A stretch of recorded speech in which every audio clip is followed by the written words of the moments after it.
Très bien. Mesdames et messieurs, bon week-end à vous toutes et à vous tous qui nous suivez sur Canal Kin Télévision.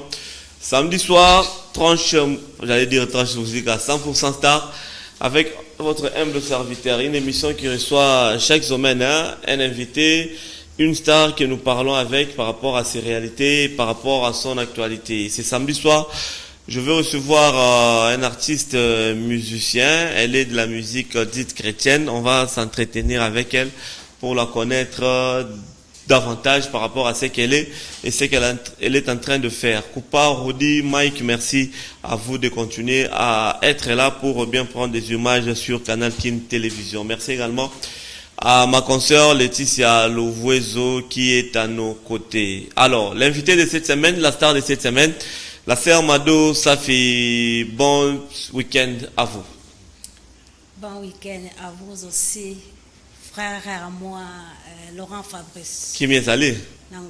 Très bien. On a présenté aux Moyembi Mouneno Yembe la Nzambe, au Salima Banzembe Bele Bele. Tout le bel on est émission, mais bat Balingarabaye, sœur Mado Safi, Azana ni pas où tu vois. Sœur Mado Safi, Aza Moyembi, Yankolo, Ayembe la Nzambe. Auti wapi aza congolaise afanda na Kinshasa aza pe mswahili aimbela nzambe, c'est ça. Très bien, oyembela nzambe. Pourquoi oyembela nzambe? J'espère à toi le bien noté, tu es quand même passé sur les bancs de l'école au Tanga, tu pouvais mieux faire autre chose. Pourquoi oyembela nzambe? Eza appel na famille de comment pas wane oyemba inspirayo ou comment? Bon, Koyemba Nanga appel parce que à l'âge de 12 ans, j'ai commencé à chanter Nabando Mbelanzambe. Au fur et à mesure, Nabando comme ça, combo na église, na Oyemba Moko. Tant Nazoyemba, au fur et à mesure, à Koyemba, na comme na Kebande Kuba ko approchenga na Yemba na Bango. Et après ça, na monike tant bako to ça la groupe parce que natika Koyemba même na groupe mon côté. Mais nangoli Nzambe na bando yemba na banot kaka ndenge na bobona na yemba kaboye. Et après ça tant batu bakoma lugangati na ndaku nde ba parents ba sepela kité na bana koyemba na sadere na groupe. Alors tant ba bando ko boya na yemba na bandeko nde sala yenga bien te na bi si c'est comme ça na tika na koyemba nde na yemba ka c'est que sepelisa bangote. Alors que tant on a yembela Nzambe na bando komisa kombo na ngana église na zo yembela Nzambe bando se pesa Nzambe. Mais ni tant on a eu décision ko lobake na yembela Nzambe lisusu te wanande na kati ya butu na ye kolota et na yo comprendre tina nini onga na yembela Nzambe. Et na butu nde na ye kolota bazola kisangamu batumi balé bazoleka bazosola makamba Shadrach Meshach et Abednego et troisième personne aleki et na moment oyo ngana banda benga petite sœur pour na sokola ya kinde classe mais na son Joana mutuana bandi ko répliquer même combo oyo na banda ko benga siko nga tuni alata pembe na tuni yo yebingai ndenge ni nozozongela maloba nanga ya yebsingai yo oyebi ngai te menga na yebi yo abi oyebi ngai menga na yebi yo te alobi yo oyebi ngai te menga na yebi yo ayebi singa ozana likambo ozana problème na bi tu as un problème na bi non na za problème ozana problème apé singa verset oyo natika ko bosa na hote etika la récitation na mutu na ngai bateyanga ngo pe na église te et na kati ya Saint Joana nte na zwaki mateya Owana, bapesinga na liki 4:18 à 20. Nde appel nanga ngwana. Bayekoloba na tongo sikoyo na ekolamuka na bosani ndoto nyonso. To na bosani comme na moment na ngina benga sko petite sœur na sokolae makambo nyonso na beta lisolo eye na matoi nanga. Na bandi koyoka yango na zui bik na komi quelque part. Ta na komi yango na sisi sokoma na ke classe nde na yotanga. Na bi wow, nzoka nde Nzambe ayeba kanga. Balobi que l'esprit du Seigneur est sur moi parce qu'il m'a oint. Il m'a envoyé pour aller annoncer la bonne nouvelle aux pauvres et guérir le malade, guérir ceux qui ont les cœurs brisés et les aveugles le recouvrement de la vie. Alors, tant on a eu kaki biloko wana maloba wana wow.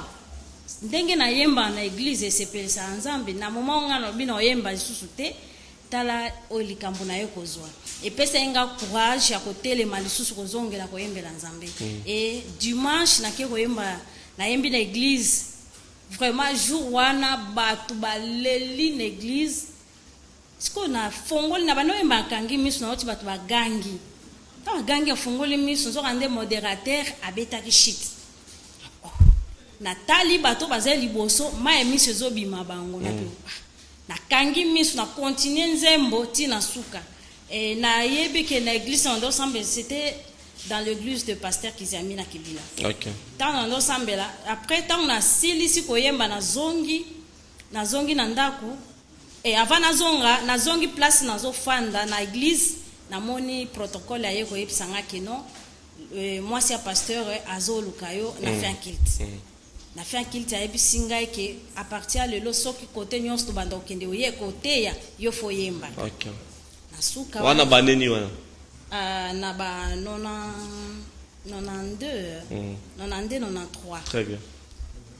Sikoyo tango ba na zongi na ndaku na yo comprendre que non makambo na yo na monaki na ndoto balobi l'esprit du Seigneur est sur moi c'est que yangwana sala ke bato balela parce que na fait un culte bazo tuna ngai pona nini ozolelisa biso ngana lobi ezangati c'est ezanzambe na yo comprendre ndoto na lotaki yango bandiko c'est réalisé et na senga kinzambe apesanga ngai pe inspiration na banda ko inspirer na banda ko yemba pe banzembo yanga moko parce que on a yemba ki na ezaki yanga ite na banda ko interpréter na senga nzambe apesanga banzembo e bandi siko koya même na oso na otambola boy na yo kaneti bato ba yemba kati nanga nazo yemba mélodie ezoya na ba rythme nyonso. Donc, on nyonso boyoka nazo yemba eza onzambe apesa kinga. Très bien. Et ça continue toujours.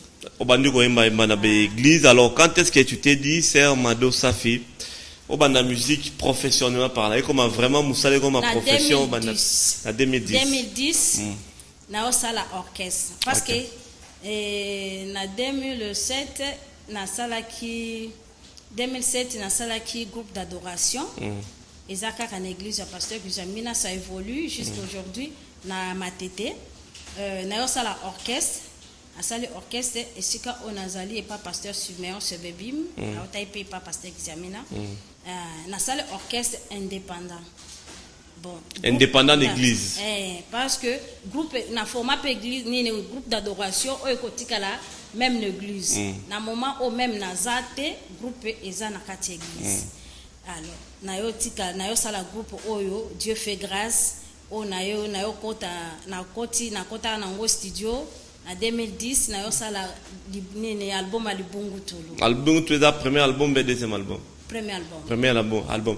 Ya on est vraiment mutebi misa yo na misa wa doa mu ko yeba yo. Alors to le bela Libungu Tulu ngo ya album pega Libungu Tulu. Na Libungu Tulu ezai na 6 chansons. Na Libungu Tulu na yemba ki Tambou Sangai, pourquoi ne pas t'adorer? Libungu Tulu yango moko. Na yemba quoi qu'il m'arrive. Je ne sais pas si j'ai oublié encore quelque chose. Et ma chérie peut bien album mango. Ponga na yeba on est album Libungu Tulu. Oh oui. Na album Libungu Tulu vraiment peuple de Dieu bazaki vraiment béni. Béni parce que ezaki soki na leki même na radio même na télévision. Bapel oyo banda koya na banda ko recevoir bapel ebele batu mingi bakoma ko soki bayoka ba témoignage ya makamunyo sono nzamba salelanga bakoma ko benga même na minuit même na 2 heures na obondela pona bango na ngamona bando mi poser question nzamba na pasteur te mais batu bakoma senga ngana bondela pona bango ndenge nini et na banda ko sala comme sala comme eza ya nzambe et même na Lubumbashi na Goma ba mususu ba sala même 20 ans ba kena prière te ba somba ba bible ba koma ko l'église à travers nzemba Libungu Tulu ba tebele ba bongola mitema na nzele ya Libungu Tulu et Libungu Tulu e sali pe ke ngai pe na kota na mboka ba paya onga na yebaki te parce que na beta concert moko na Béatrice. Il y a 12 pays d'Afrique. Ba pays moko eyaka awa na mboka na biso na zaki nga moko mission chrétienne na mama chala mwana. Okay. Yepe ayembaka na nini na événement wana. Et après événement wana nde salaki ke na kende Egypte Et après wana na zongi na yoko kende susu Afrique du Sud. Très bien. Et à travers kaka on a libongo tolo kaka. Alors pour la bateau réfléchir bango moi kapela nango ba yeba ke nzembo ni tolo bela libongo tolo avant to kota na actualité. Ok. Kotala kufana Yesu na Golgotha. Aha, kotala kufana Yesu na Golgotha. Satana yona kiye pona Yesu esili. Akosekwa lisusu te. Pona Yesu esili. Akosekwa lisusu te. Kasi ko mama. Mwana moto bakoboma ye na sima mikolo misatu akosekwa. Satana yebaki te. Sima mikolo akosekwa. Mokola liboso Yesu na se na mabele. Mokola mibale Yesu na se na mabele. Nakati na butu helombe mobali ya telemi. Hakiti na mboka bawe. Très bien, merci beaucoup. Libongo tule sali bakamnango, j'espère que c'est au moins quelque chose dans la carrière na yo. Après, oyo ko sala deuxième album. Album nini osali mikolo ya onde to fandela omanda. Album na sali ya mikolo yo ezali wenjo. Wenjo elakisi yonde. Yonde mobikisi na kati ya wenjo na lobi Yesu yonde mobateli mokengeli na ngai mobondeli na ngai mokonzi ya mapinga ya vi na ngai. E na kati ya wenjo na lobi ke na lobi na kati wana na lobi natali na kati ya Bible na lobi na otali sa nzoto ya mutu eza lokola fololo. Fololo na tongo eza kongenga na midi mo isoki ebeti eza kolemba ekwei soki ekwei ezangi valeur nango moye mutu alokota yango ezate. Alors nzoto ya mutu eza lokola bongo neti lelo papa Laurent Fabrice ozaboye ozalaki boye nano liboso te ozokende ozochanger et na moma moko boye okoma pe mukolo tango okoma pe bongo liwa soki ye okufi nzoto na yo ezangi tina ekomi eloko pamba. Alors soki ekwei na se bandindi bakoya ba mateli yango muta kopesa yango valeur azate. Wenjo yego banini wenjo elakisi yonde. Na lobike Yesu yonde nyonso. Parce que na Bible natangi na Esaïe 45 je crois balobi Nzambe balobi hors de moi, arrière de moi, il n'y a point d'autre Dieu. Il n'y a que seul. Je suis le premier et le dernier. Azaka yemoko. Donc nani oyo bokoko mi mekanisa ye nanga muto mususu azate. Alors na lobike yonde. Très bien. Album a combien de chansons? Eza na 12. 12 chansons au salon en groupe na moko. Oui.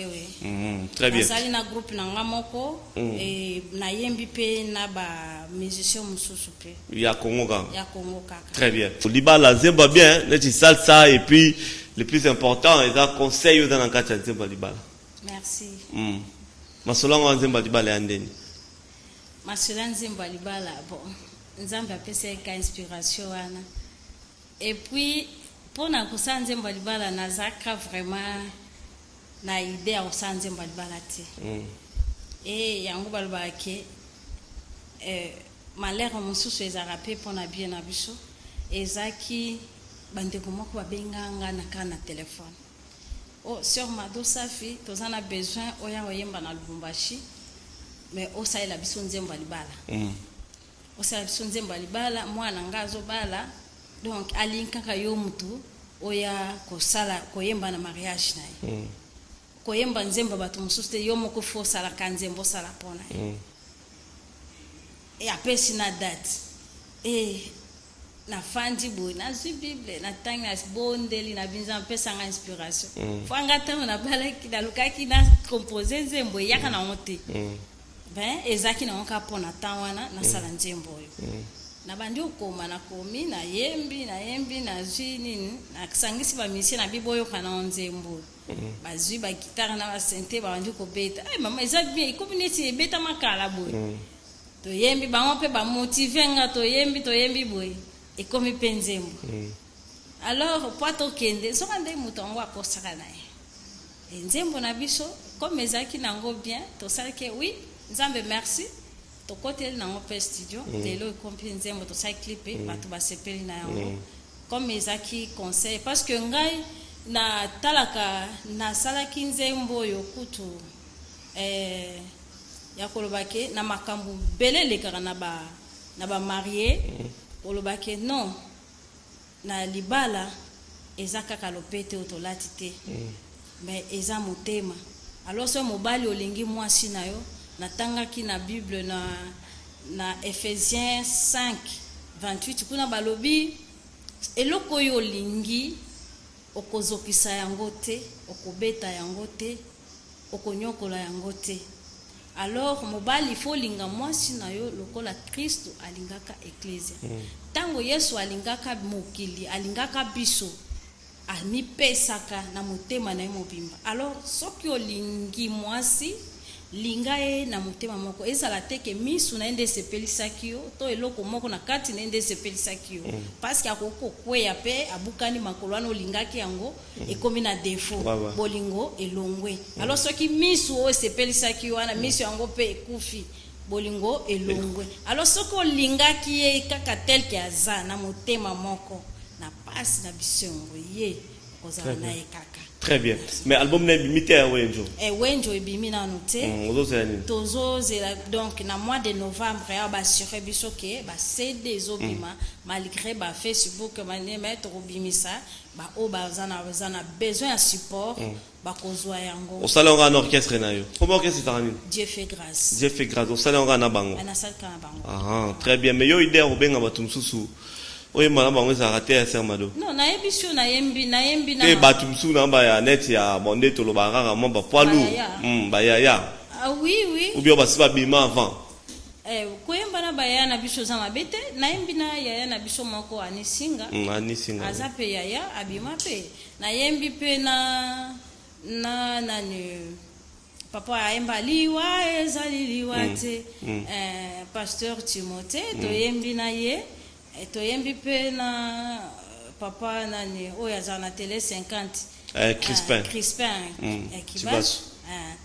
na bengaka me benga mama lor po to yemba na nzembo moko eza pe na rythme ya yemba kama esengaki azaki na pasi ya kobota moi to yemba na ezate fai pe to yemba pe na papa José Nzita mais tant de permetaki te mais to epekisa miteke na yemba soki bande ko wana ba na yebisi bango bandimi to yemba na biso. Très bien. Alors obi 12 chansons on soit déjà clippé ba clip tu es salemi to sali 5 clips to sali 5 clips etikali 7.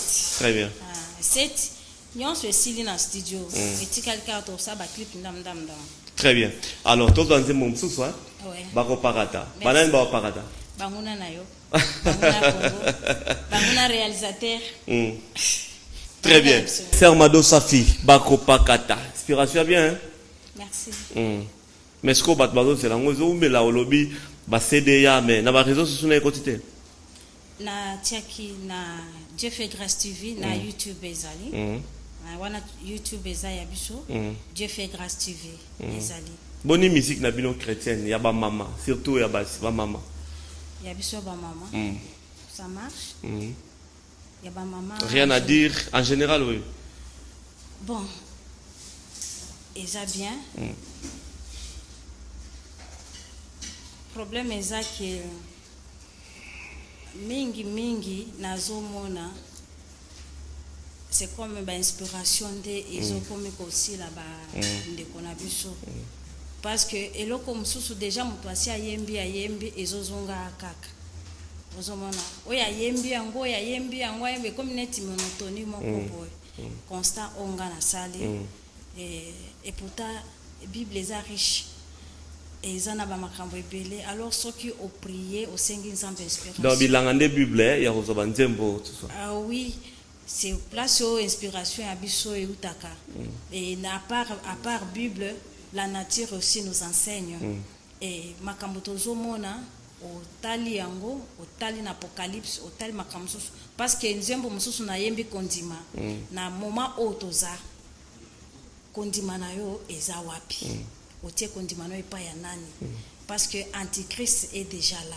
alors natali makambo ezoleka na mokili natali bible et na kokanisi na yango na yembi yango mpona koédifier peuple de Dieu na lobeli batu ndenge ne bakoko se préparer kolongwa na distraction koyeba kozala na kati ya na kati ya makomi ya Nzambe koyeba ke tant otoza eza tango oya kosala distraction te et batu mingi malgré pas ce kozala pas ezali et puis koye susu makasi surtout tanga na apocalypse na moment tozali okozala na distraction te parce que ngonga otozali mukomsusu na lali na loti ndoto mususu na binzambe batela kondima na ngai ya ona kati ya nzemo na bi atambonge ye nzambe na koisa makondima te atam pepe yendenge nini comme yoza libanga batela ngai na loni kondima na ngali kolona yo. Très bien, moi kapela Sœur Mado ya bako batama ya kondima bako batama bako pakata pardon. Tala banguna nanga bazo sepela poete na beli maladi baba kelinga maladi balobi nanga na suki balukelinga lisusu makambo babeti maboko tango baini nanga batali balobi nanga na kubika te tala banguna bateli babeti maboko kasi babosani kolo nanga babosani zambe nanga zali babosani mokeli nanga zali oya batela kanga yoyo abundela kanga ibutu na moy azali yende asimbi bomoi na ngai kontima na ngai na maboko na ye. Très bien, merci beaucoup et salut biso très bien. Alors comme la dernière partie c'est Mado Safi dimanche passé au taki ko beta na village Chentemba masolango ezandeni nini poto moni ba image de et fauché biso et dans la image amateur moi tout chango ezate tout chango prochainement mais c'était pour la première fois au prester quand même dans Chentemba.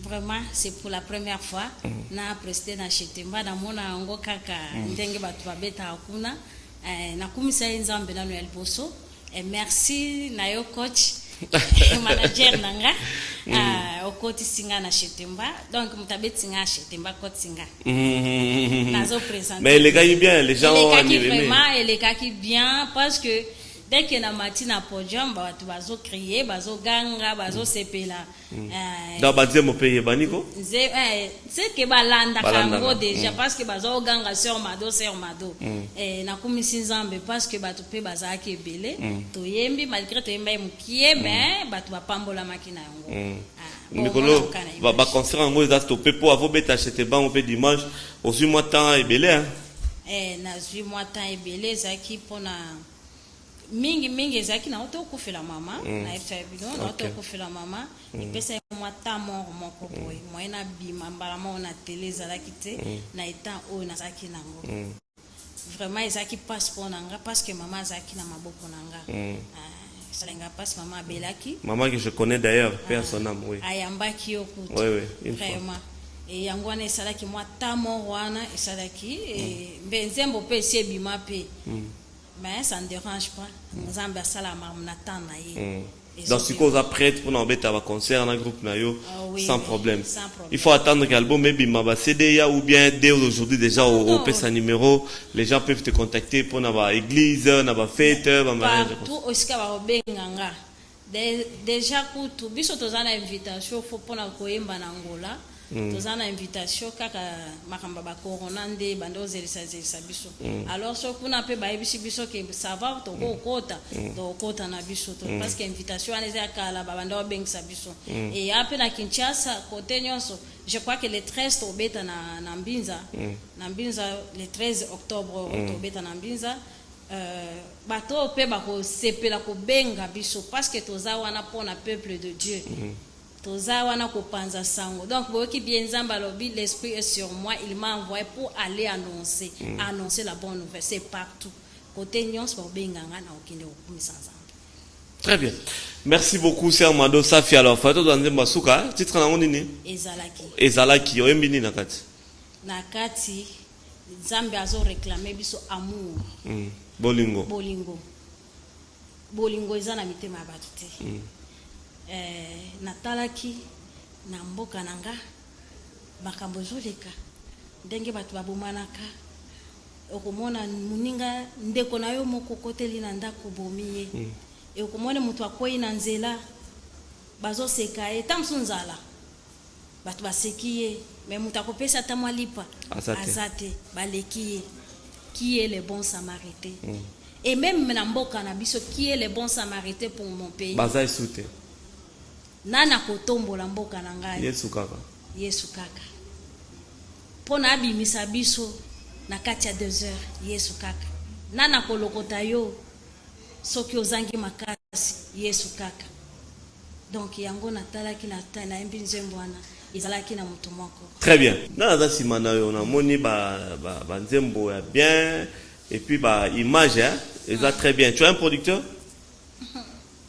Bon, tozana mosongi. Nabi Samuel House de Sungara Biso. Banda na Libungu Toulou, c'est un pasteur aussi.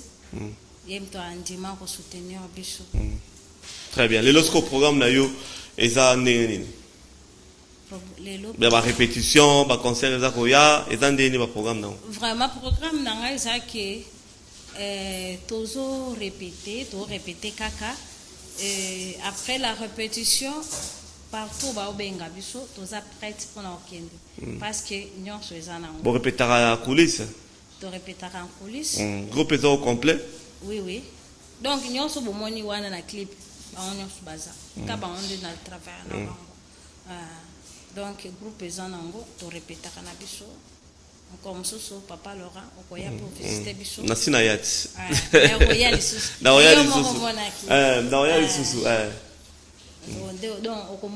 Donc, Bacha Nase, Basela, disque, en octobre, et Soria. Na novembre. Na novembre, va disque et Soria. À part que ni ndenge zobima. Ça n'empêche pas que tu bêta. Na ipsibino détresse, babeng sibiso na ma campagne et na biso kono to bêta. Alors frère, papa, pasteur, évangéliste, côté nyon sobino boza na Kinshasa partout. Donc frontière ezate. Côté nyon bolingi bobeng sa sur Mado. Numéro na ngai ezali plus 243 81 66 846 81 66 846. Donc, on a un numéro de maman Mado Safi. Donc, côté nous, c'est au bien que ça biso, tous en abiso. Mais là, on a encore bisayo, battre la condimanayo, parce que mbonge ezoya. Très bien. Condimanayo, tiango et pas nani. Ok, modèle de la musique au bêta, physique chrétienne. Tu as envié qui avant Bandayo Moko, en 2010, comme ça, la Banzembo? Wande côté à choix naza penza wana mo dans un modèle T donc tu c'est-à-dire que ba onions ba yembaka bien na zalaka simana bango na landaka bango bien alors atana tangi ba zebele yango pe o soko olandi nzembo nanga na zana rythme moko te ke na landaka mutu moko parce que na beta ka ba rythme nyonso. Et où le canal le roi Marie Missamo. So comme meminga koto na so meminga na slow na obeta meminga koto nyos na obeta c'est-à-dire que naza na rythme moko te mais na sepela na bande bonanga ba yembaka na landa bango parce que na bandaki ko interpréter banzembo na bango. Très bien. Merci beaucoup mesdames et messieurs. Bon week-end à Simon Ikamba, le boss Simon Ikamba. 3 fois boss, 3 fois patron, 3 fois président. Boss Simon Ikamba, en tout cas, très bon week-end à vous. 3 fois boss, 3 fois patron, 3 fois président, les boss Simon Ikamba. Alors, c'est un mado, peut-être un beauté pour nous reçu qui ça et puis rappeler numéro, il y a téléphone. Merci beaucoup. Na pesi mbote nanga ya liboso na Laurent Fabrice aza liboso nanga. Na bande ko nanga nyonso baza na Canal Kin malgré ba kombo na yebite. Na pesi bino nyonso na mama na biso aza na machine na pesi journaliste. Na pesi bino nyonso mama ministère. Papa Guy Nzambe apambola yo na musala kitoko zosala. Na bo sanité Dieu fait grâce. Batu nyonso oyo na yemba na bango na pesi bino nyonso mbote. Napesi mon pasteur Simeon Sebebim bana na nzambe nyonso osika nyonso bozolandanga nalinga bino mingi nazawa na po na bino nzambe apambola bino Nabi Samuel House oisala question Mado Safi aleka na télé aleka na télévision lelo na yeba na eza Nabi Samuel House mais soki pe yo polingo sunganga na pesi bango nyonso mbote na mobali nanga na pesi mbote Congo Mobimba. Très bien. Merci beaucoup. Tout est bien qui finit bien, mesdames et messieurs. Nous sommes arrivés au terme de cette émission 100% Star qui recevait pour vous la sœur Mado Safi, la génitrice de l'album Molibongo Toulou. Et puis aujourd'hui, il revient avec Wenjo qui va sortir au mois de novembre prochain. Merci sœur Mado. Tout le monde a très très prochainement si tu le fais bien. Merci Laurent Fabrice. Merci aussi à Koupar, à Rodi, à Mike, à toute l'équipe technique, Serge Okoui le consort. La rediffusion c'est le mardi à 16h30. On va se retrouver le samedi prochain avec une autre star, Sœur Mado, dans l'Igata Moa Kapela Moro Boekaka, Mike et moi Ebinenga Okata. Nahe bandeli ya mokili he, Nzambe ya kila kiada he, aye kukila aye wae, asangisa kibango. Nae bandeli ya mokili e, Nzambe ya kila kiada e, aeko kila ewa, asangisi bango, asangisa kibango. Nae bandeli ya mokili e, Nzambe ya kila kiada e, aeko kila ewa, mopanzi na e, asangisi bango. Mobali linga mwasi na yo e, mwasi tosape mobali na yo e, elongo na Nzambe bokolonga. Aye, aye, aye. Très bien. Merci beaucoup Mike.